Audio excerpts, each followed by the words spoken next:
भारत का इतिहास।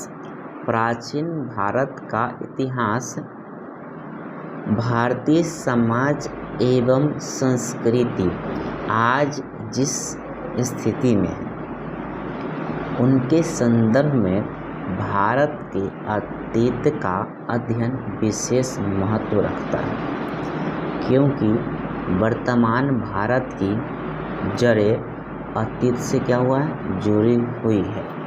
अतीत में हुआ विकास ही क्रमिक रूप से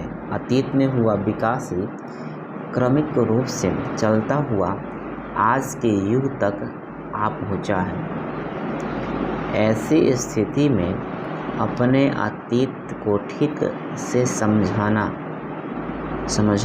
आवश्यक है। इतिहास जानने के लिए स्रोतों की ज़रूरत पड़ती है। इतिहास को जानने के लिए स्रोतों की ज़रूरत पड़ती है, जिनके माध्यम से अतीत के बारे में जाना जा सकता है। प्राचीन भारत के इतिहास के अध्ययन से हम यह पता लगा सकते हैं कि वर्तमान स्थिति की जड़ें कहाँ हैं। इससे हम यह भी जान सकेंगे कि भारतीय समाज एवं संस्कृतियों का विकास कब, कहाँ और कैसे हुआ। प्राचीन भारतीय इतिहास के स्रोत को हम पहले पढ़ते हैं। प्राचीन भारत के इतिहास का पूर्ण निर्माण विभिन्न स्रोतों के आधार पर किया गया है। प्राचीन भारत के इतिहास का पूर्ण निर्माण विभिन्न स्रोतों के आधार पर किया गया है या किया जाता है। इन स्रोतों का वर्गीकरण दो भागों में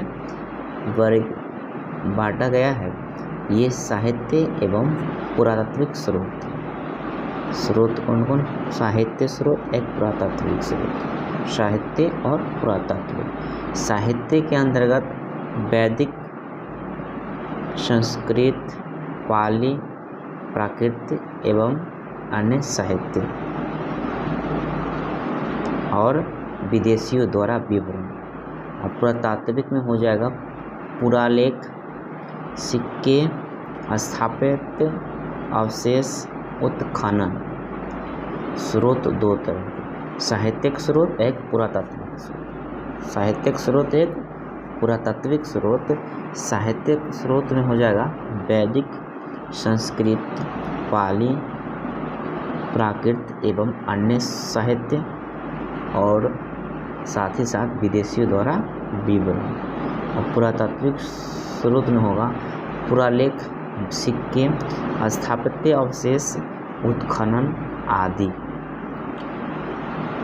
तो सबसे पहले हम साहित्य स्रोत को समझेंगे ना।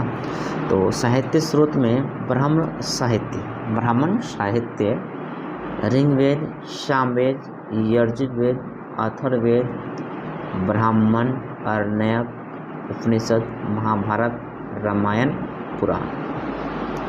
ब्राह्मण साहित्य में ऋग्वेद, सामवेद, यजुर्वेद, अथर्ववेद, ब्राह्मण, आरण्यक, उपनिषद, महाभारत, रामायण, पुराण।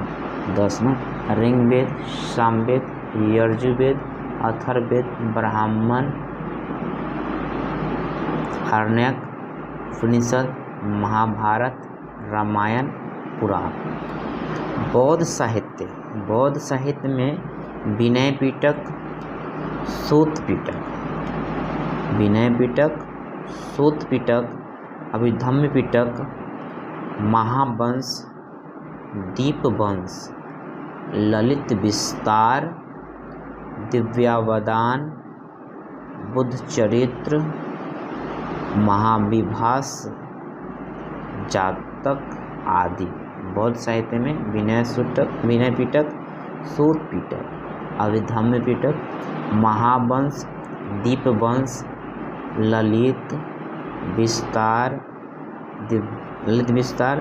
दिव्यावदान, बुद्धचरित्र, महाविभास, जातक आदि। जैन ग्रंथ में कल्पसूत्र, भगवती सूत्र, आचरांग सूत्र आदि। फिर से ब्राह्मण साहित्य में ऋग्वेद, सामवेद, यजुर्वेद, अथर्ववेद। ऋग्वेद, सामवेद, यजुर्वेद, अथर्ववेद, ब्राह्मण, आरण्यक, उपनिषद, महाभारत, रामायण, पुराण। फिर से ऋग्वेद, सामवेद, यजुर्वेद, अथर्ववेद, ब्राह्मण, आरण्यक, उपनिषद, महाभारत, रामायण, पुराण। जैसे है ना, फिर से ऋग्वेद, सामवेद, यजुर्वेद, अथर्ववेद, ब्राह्मण, आरण्यक, महाभारत, उपनिषद, रामायण, पुराण। फिर से ऋग्वेद, यजुर्वेद, सामवेद, अथर्ववेद, ब्राह्मण, आरण्यक, उपनिषद, महाभारत, रामायण, पुराण। 10 हो गया। चलिए बौद्ध साहित्य में होगा विनय पिटक, सूत पिटक, अभिधम पिटक। विनय पिटक, सूत पिटक, अभिधम पिटक, महावंश, दीपवंश, महावंश, दीपवंश। फिर से विनय पिटक, सूत पिटक, अभिधम पिटक, महावंश, दीपवंश, ललित विस्तार, दिव्यावदान, बुद्ध चरित्र, महाविभास और जातक आदि।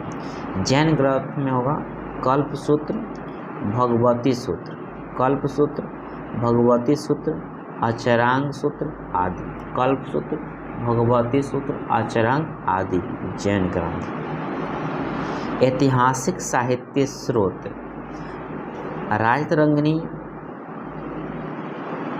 पुस्तक के लेखक कलहन थी। पृथ्वीराज रासो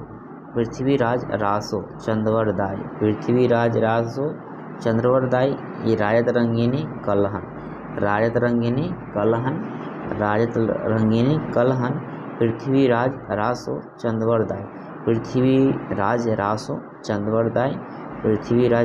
चंद्रवरदाई, हर्षचरित बाणभट्ट। कलहन, राजतरंगिणी कलहन, पृथ्वीराज रासो चंद्रवरदाई, हर्षचरित बाणभट्ट। मुद्रा राक्षस विशाखा दत्त, अर्थशास्त्र कौटिल्य, अभिज्ञान शकुंतलम कालिदास। स्वप्नवास वदता भास। फिर से राजतरंगिणी पुस्तक के लेखक कलहन, पृथ्वीराज रासो चंद्रवरदाई। राजतरंगिणी कलहन, पृथ्वीराज रासो चंद्रवरदाई, हर्षचरित बाणभट्ट। मुद्रा राक्षस विशाखा दत्त, अर्थशास्त्र चाणक्य, अभिज्ञान शकुंतलम तो कालिदास। और स्वप्नवास वदता तो भास। रजाओं द्वारा रचित साहित्य में होगा सातवाहन, तो गाथा सप्तशती, सातवाहन गाथा सप्तशती। महेंद्र वर्मन पल्लव वंश के थे। मत विलास प्रहसन लेखक महेंद्र वर्मन। हर्षवर्धन राजा रत्नावली नागानंद प्रियदर्शिका। हर्षवर्धन का हो जाएगा रत्नावली नागानंद प्रियदर्शिका। हर्षवर्धन का रत्नावली नागानंद प्रियदर्शिका। सोमेश्वर का होगा मानसोलास सोमेश्वर। हाल का होगा गाथा सप्तशती। महेंद्र वर्मन का होगा मत विलास प्रहसन। हर्षवर्धन रत्नावली नागानंद प्रियदर्शिका। हाल का हो जाएगा गाथा सप्तशती। महेंद्र वर्मन मत विलास प्रहसन का होगा। हर्षवर्धन होगा रत्नावली नागानंद प्रियदर्शिका। सोमेश्वर का होगा मानसोलास। चलिए साहित्य स्रोत ग्रंथ प्रमुख तथ्य बताइए। कलहन की राजतरंगिनी जो संस्कृत भाषा में है, राजतरंगिनी किस भाषा में होगा, तो संस्कृत भाषा में है। तो पहली बार ऐतिहासिक की झलक इसी ग्रंथ में है, पहली बार ऐतिहासिक ग्रंथ झलक इसमें है, तो राजतरंगिनी में है। किसकी पुस्तक है, तो कलहन की है। और इसमें क्या किया गया है, तो पहली बार ऐतिहासिक की झलक इस ग्रंथ में मिला है।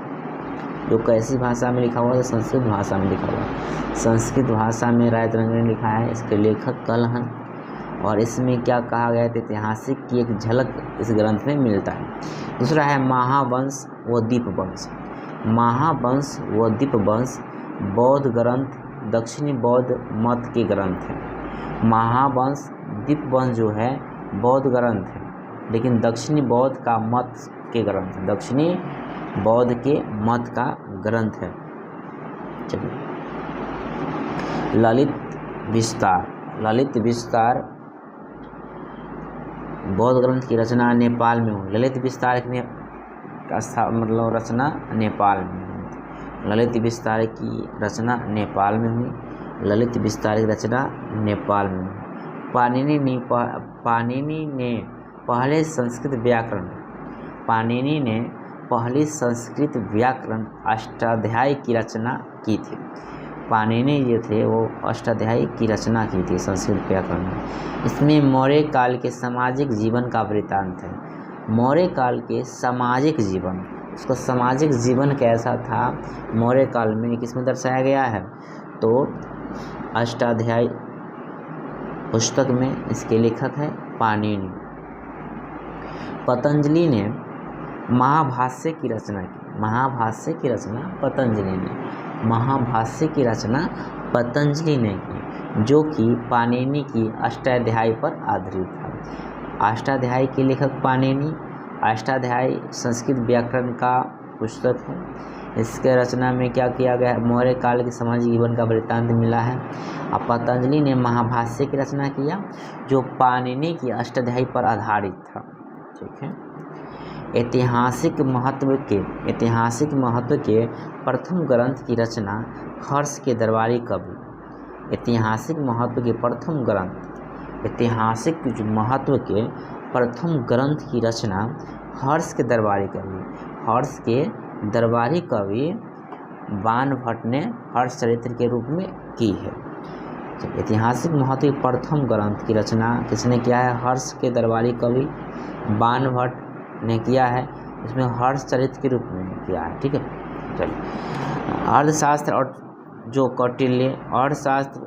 कौटिल्य, चाणक्य या विष्णुगुप्त ने लिखी। मतलब अर्थशास्त्र को किसने लिखा था, कौटिल्य लिखा था। और कौटिल्य का ही भी नाम था चाणक्य, और चाणक्य भी कभी भी इसका और नाम था विष्णुगुप्त ने लिखा था। इसमें मौर्य राज्य व्यवस्था का चित्रण किया गया है।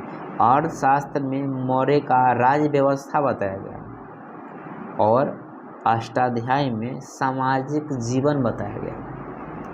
अष्टाध्यायी पुस्तक में सामाजिक जीवन की चर्चा है और अर्थशास्त्र में मौर्य युग का राज्य व्यवस्था का चित्रण किया गया है, यानी राज्य व्यवस्था की चर्चा।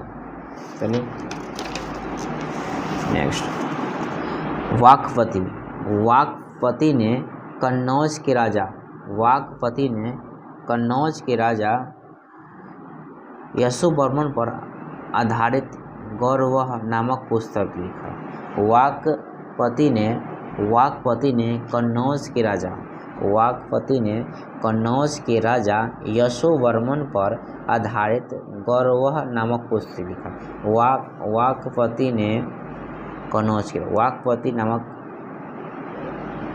ने क्या किया था, राजा यशोवर्मन पर आधारित गौरवह नामक पुस्तक लिखा। गौरवह नामक पुस्तक के लेखक वाकपति। इसमें किसकी चर्चा है, तो राजा यशोवर्मन की, जो कहाँ के राजा है, तो कन्नौज की राजा। यहाँ 3-4 प्रश्न हो सकता है। वाकपति किस पुस्तक के लेखक थे, तो गौरवह का। इस गौरवह पुस्तक में किस राजा की चर्चा है, तो राजा यशोवर्मन की। और राजा यशोवर्मन कहाँ के राजा थे, तो कन्नौज के राजा थे। चलिए, विभिन्न राजाओं के जीवन पर आधारित कुछ अन्य रचनाएं। कुमारपाल चरित्र, हेमचंद्र का कुमारपाल चरित्र, न्यायचंद्र का हमीर काव्य। हेमचंद्र का है कुमारपाल चरित्र, हेमचंद्र का है कुमारपाल चरित्र, न्यायचंद्र का है हमीर काव्य। हमीर काव्य किसका है? न्यायचंद्र का। हमीर काव्य न्यायचंद्र का। अब पद्मगुप्त का नव सहसा का चरित्र, ठीक है। बिल्लाल का है भोज प्रबंध, बिल्लाल का भोज प्रबंध। तमिल में लिखी राजकीय जीवन चरित्र में से पल्लव शासक नंदीवर्मन द्वितीय की प्रशस्ति थी। चलिए, विदेशी द्वारा विवरण। हेरोडोटस, यूनानी लेखक में पहला अगर चर्चा तो हेरोडोटस की, यूनानी में पहली यूनानी लेखक तो हेरोडोटस। हेरोडोटस को इतिहास का पिता कहा जाता है। हेरोडोटस को इतिहास का पिता कहा गया है। इन्होंने हिस्टोरिका नामक पुस्तक की रचना की।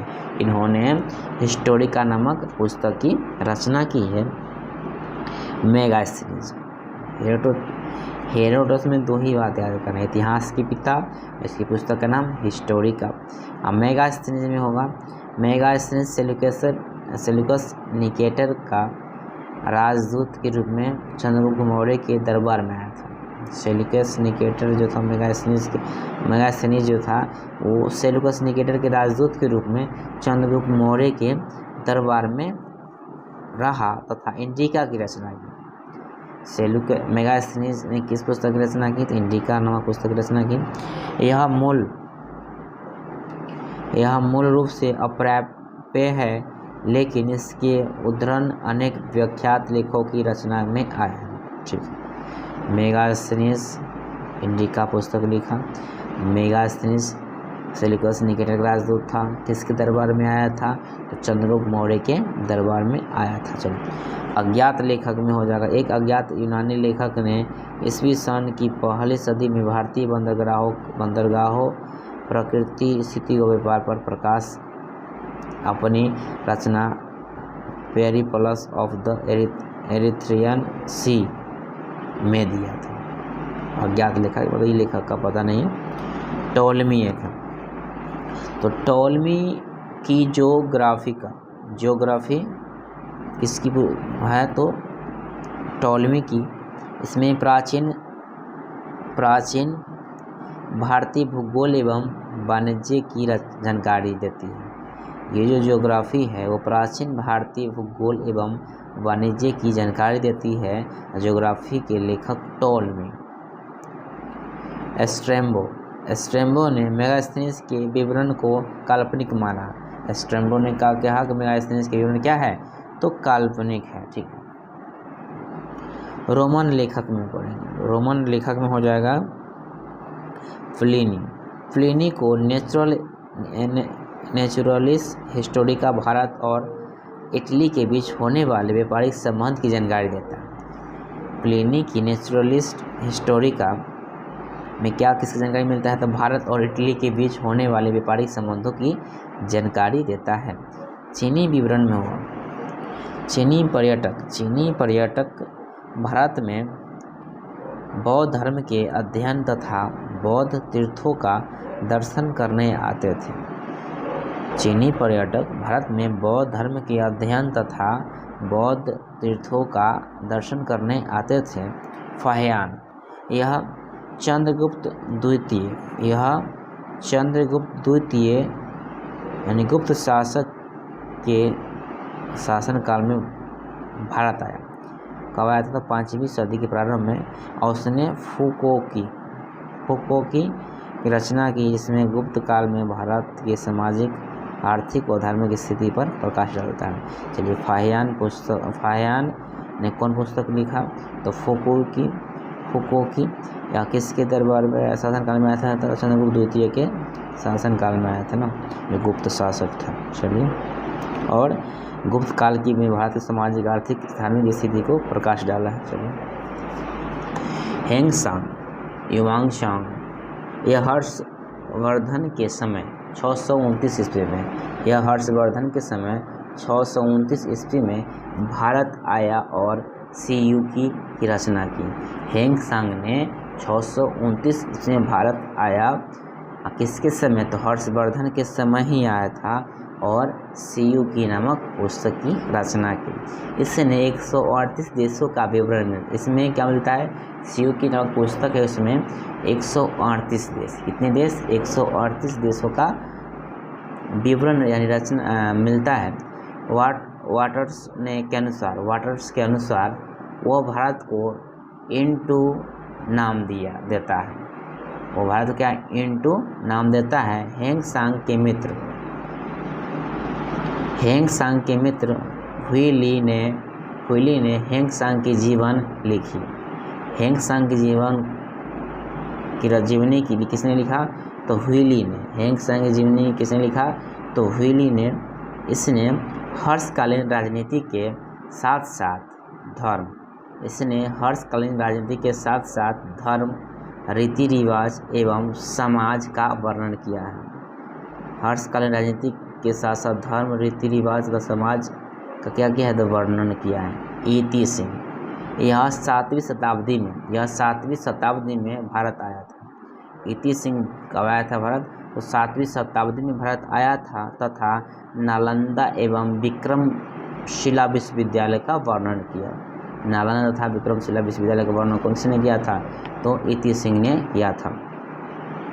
ईती सिंह यह 7वीं शताब्दी में भारत आया तथा नालंदा में विक्रमशिला विश्वविद्यालय की वर्णन किया। चलिए, अरबी लेखक सुलेमान, वह 9वीं शताब्दी में भारत आया था।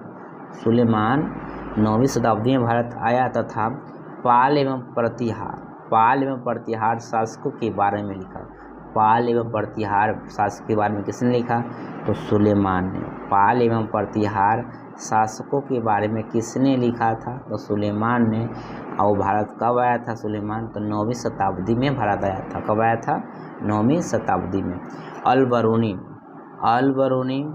मोहम्मद गजनवी का समकालीन था। अल बरूनी जो था मोहम्मद गजनवी का समकालीन था। इनकी पुस्तक का नाम है तहक़ीक़ हिंद, इसको किताब उल हिंद बोल सकते हैं। किताब उल हिंद या तहक़ीक़ हिंद, इसकी पुस्तक इस रचना किसने किया था? तो अल बरूनी ने। इसमें भारत के निवासियों की दशा का वर्णन किया है। भारत के निवासियों की दशा का वर्णन किसने किया? तो तहक़ीक़ हिंद नामक पुस्तक में लिखा है या किताब उल हिंद नामक पुस्तक में लिखा हुआ है। इसके लेखक कौन है? तो अल बरूनी। चलिए, इन लेखकों के अतिरिक्त तिब्बती बौद्ध लेखक तारानाथ ने 12वीं शताब्दी के ग्रंथ कंगीर तथा तंगीर से भारतीय इतिहास की कुछ जानकारी प्राप्त होती है। तो कंगीर तथा तंगीर नामक पुस्तक के लेखक तो तारानाथ तिब्बती बौद्ध लेखक था। कब आया था? तो 12वीं शताब्दी में भारत आया था। चलिए, पुरातात्विक स्रोत में अभिलेख, सिक्के, मुहर, स्मारक, मूर्तियाँ, चित्रकला, भौतिक अवशेष, मृदभांड, आभूषण आदि आते हैं। सर एलेक्जेंडर कनिंघम को भारतीय पुरातत्व शास्त्र का पितामह कहा जाता है। सर एलेक्जेंडर कनिंघम को भारतीय पुरातत्व शास्त्र का पितामह कहा जाता है। अभिलेख, जो लेख मुहर, अभिलेख क्या हो शब्द वाले, जो लेख मुहर प्रस्तर स्तंभों, स्तूपों, चट्टानों, ताम्रपत्रों पर मिलते हैं, उन्हें अभिलेख कहते हैं। एपिग्राफी, अभिलेखों के अध्ययन को पुरालेख शास्त्र या एपिग्राफी कहते हैं। चलिए, अभिलेखों के अध्ययन एपिग्राफी या पुरालेख शास्त्र। पेलियोग्राफी, अभिलेखों तथा दूसरे प्राचीन दस्तावेजों की प्राचीन तिथि के अध्ययन को पुरालिपि शास्त्र यानी पॉलीओग्राफी कहते हैं।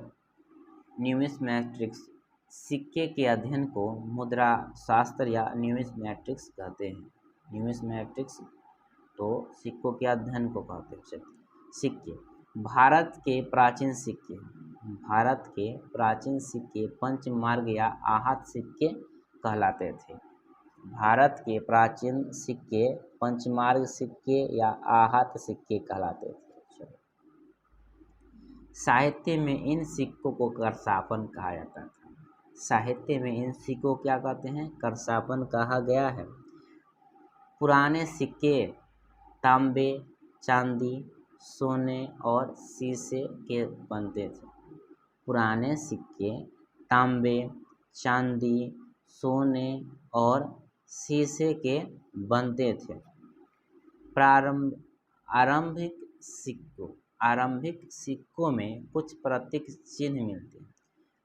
आरंभिक सिक्कों में कुछ प्रतीक मिलते हैं, पर बाद में सिक्के पर राजाओं और देवताओं के नाम तथा तिथियां उल्लिखित मिलती हैं। आरंभिक सिक्के में कुछ प्रतीक चिन्ह मिलते थे, बाद में क्या हुआ तो राजा और देवता के नाम तथा तिथि उल्लेखित मिलती थी। चलिए, सोने के लिखित सिक्के सर्वप्रथम कुषाण राजाओं ने जारी किया। सोने के लिखित सिक्के सर्वप्रथम कुषाण राजाओं ने जारी किया था।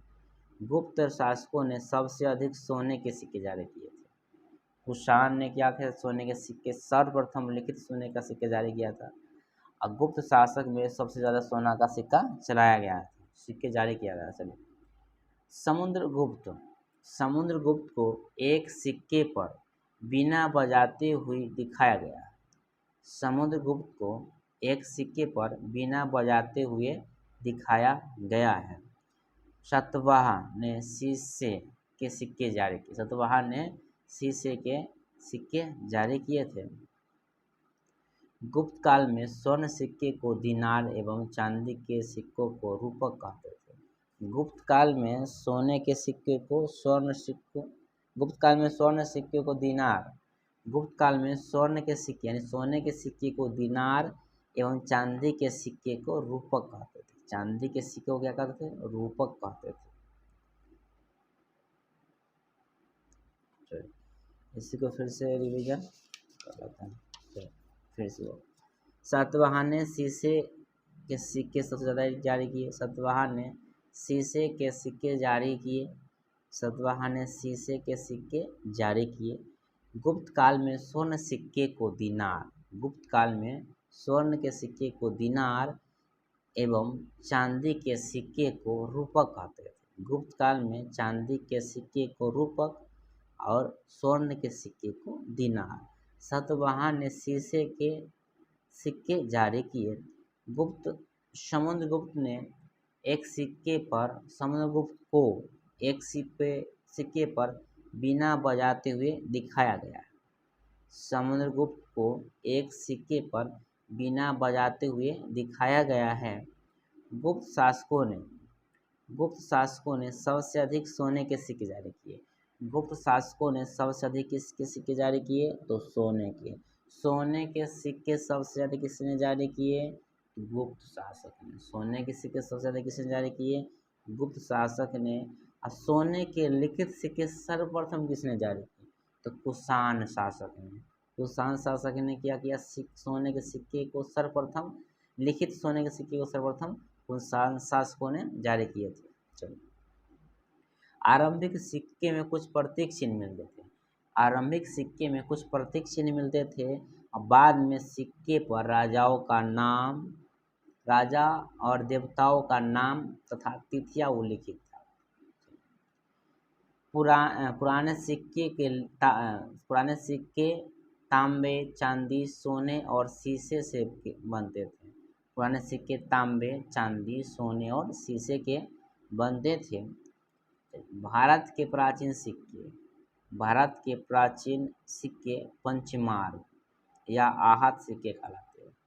भारत के प्राचीनतम सिक्के को आहत सिक्के या पंचमार्ग सिक्के कहलाते हैं यानी कहते हैं। साहित्य में इन सिक्कों को करशापन कहते हैं।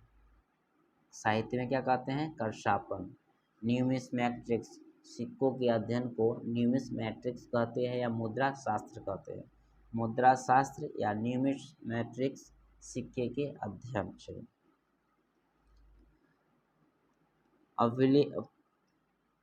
पुरालिपि शास्त्र, पुरालिपि शास्त्र यानी पेलियोग्राफी। अभिलेखों तथा दूसरे प्राचीन दस्तावेजों की प्राचीन तिथि के अध्ययन को पुरालिपि शास्त्र कहते हैं। चलिए, एपिग्राफी, अभिलेखों के अध्ययन को एपिग्राफी कहते हैं। अभिलेखों के अध्ययन को एपिग्राफी कहते हैं। अभिलेखों के अध्ययन को एपिग्राफी कहते हैं। अभिलेख, जो लेख मुहर प्रस्तर स्तंभों, स्तूपों, चट्टानों और ताम्रपत्रों पर मिलते हैं उन्हें अभिलेख कहते हैं। सर अलेक्जेंडर कनिंघम को भारतीय पुरातत्व शास्त्र का पितामह कहा जाता है। सर अलेक्जेंडर कनिंघम को भारतीय पुरातत्व शास्त्र का पितामह कहा जाता है। पुरातात्विक स्रोत में अभिलेख, सिक्के, मुहर, स्मारक, मूर्तियाँ, चित्रकला, भौतिक अवशेष, मृदभांड, आभूषण आदि आते हैं। तहकीके हिंद या किताब उल हिंद पुस्तक के लेखक अल-बरूनी महमूद गजनवी का समकालीन था। अल-बरूनी था महमूद गजनवी का समकालीन था। किताब उल हिंद या तहकीके हिंद पुस्तक के लेखक अल-बरूनी, इसमें भारतीय निवासियों की दशा का वर्णन किया गया। सुलेमान वह 9वीं शताब्दी में भारत आया था। सुलेमान 9वीं शताब्दी में भारत आया था तथा पाल तथा प्रतिहार शासकों के बारे में लिखा। पाल तथा प्रतिहार शासक के बारे में किसने लिखा? तो सुलेमान ने लिखा था। इति सिंह यह 7वीं शताब्दी में भारत आया तथा नालंदा एवं विक्रमशिला विश्वविद्यालय का वर्णन किया। नालंदा तथा विक्रमशिला विश्वविद्यालय का वर्णन किसने किया था? तो इति सिंह ने किया था। हेंगसांग की पुस्तक का नाम सीयूकी। हेंगसांग हर्षवर्धन के शासन काल में भारत आया था 629 ईस्वी में। हेंगसांग की पुस्तक का नाम सीयूकी। फाहियान की पुस्तक का नाम फुकोकी। यह चंद्रगुप्त द्वितीय के शासनकाल में भारत आया था। फाहियान चंद्रगुप्त द्वितीय के शासनकाल में भारत आया था। इसने कौन पुस्तक लिखा? तो फुकोकी। चलिए, प्लिनी नेचुरलिस हिस्टोरिका पुस्तक के लेखक प्लिनी। स्ट्रैबो ने मेगास्थनीज के विवरण को काल्पनिक माना है। मेगास्थनीज के विवरण को काल्पनिक किसने माना है? तो स्ट्रैबो। टॉलमी की ज्योग्राफी प्राचीन भारतीय भूगोल एवं वाणिज्य की जानकारी देता है। यानी टॉलमी की पुस्तक का नाम है ज्योग्राफी, जो 150 ईस्वी के आसपास की है। अज्ञात लेखक ने पेरिप्लस ऑफ द एरिथ्रियस सी दिया था। मेगास्थनीज की पुस्तक का नाम इंडिका। मेगास्थनीज की पुस्तक का नाम इंडिका। मेगास्थनीज सेल्यूकस निकेटर का राजदूत था और जो चंद्रगुप्त मौर्य के दरबार में रहा। हिस्टोरिका पुस्तक के लेखक हेरोडोटस को इतिहास का पिता कहा जाता है। इतिहास का पिता हेरोडोटस। चलिए,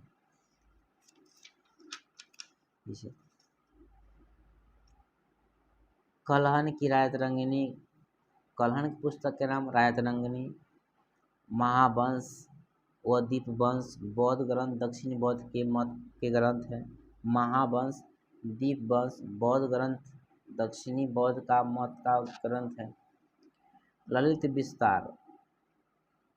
ललित विस्तार की रचना नेपाल में हुआ। ललित विस्तार की रचना नेपाल में हुआ। पाणिनि अष्टाध्यायी पुस्तक के लेखक। पाणिनि अष्टाध्यायी पुस्तक के लेखक से मौर्य के सामाजिक जीवन का वृत्तांत मिलता है।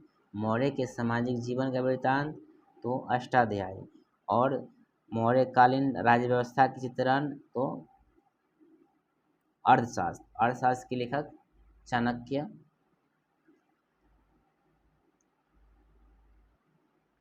पतंजलि ने महाभाष्य की रचना की। महाभाष्य की रचना किसने की? तो पतंजलि ने। महाभाष्य की रचना किसने किया? तो पतंजलि ने। महाभाष्य की रचना किसने किया? पतंजलि ने, जो कि पाणिनि की अष्टाध्यायी पर आधारित है। किस पर आधारित है? तो पाणिनि की अष्टाध्यायी पर आधारित है। ऐतिहासिक महत्व में प्रथम ग्रंथ की रचना हर्ष के दरबारी कवि बाणभट्ट ने किया था। ऐतिहासिक महत्व का प्रथम ग्रंथ की रचना किसने किया था? तो हर्ष के दरबारी कवि बाणभट्ट ने किया था, जो हर्षचरित के रूप में किया था। चलिए, राजरंगिनी पुस्तक के लेखक कलहन। पृथ्वीराज राजसो के तो चंद्रवरदाई। हर्षचरित के तो बाणभट्ट। मुद्रा राक्षस के तो विशाख दत्त। अर्थशास्त्र के तो चाणक्य। अभिज्ञान शकुंतलम के तो कालिदास। अभिज्ञान शकुंतलम के कालिदास। अभिज्ञान शकुंतलम के कालिदास। वेद ऋग्वेद, यजुर्वेद, सामवेद और अथर्ववेद। वेद, ऋग्वेद, सामवेद, यजुर्वेद तथा अथर्ववेद। ब्राह्मण साहित्य तो ऋग्वेद, सामवेद, यजुर्वेद, अथर्ववेद, ब्राह्मण, आरण्यक, उपनिषद, महाभारत, रामायण, पुराण। बौद्ध साहित्य विनय पिटक, सूत पिटक, अभिधम पिटक, महावंश, दीपवंश, ललित विस्तार, दिव्यावदान, बुद्ध चरित्र, महाविभास, जातक। जैन ग्रंथ में कल्प सूत्र, भगवती सूत्र, आचरांग सूत्र आदि। ब्राह्मण साहित्य तो ऋग्वेद, सामवेद, यजुर्वेद, अथर्ववेद, ब्राह्मण, आरण्यक, उपनिषद, महाभारत, रामायण, पुराण।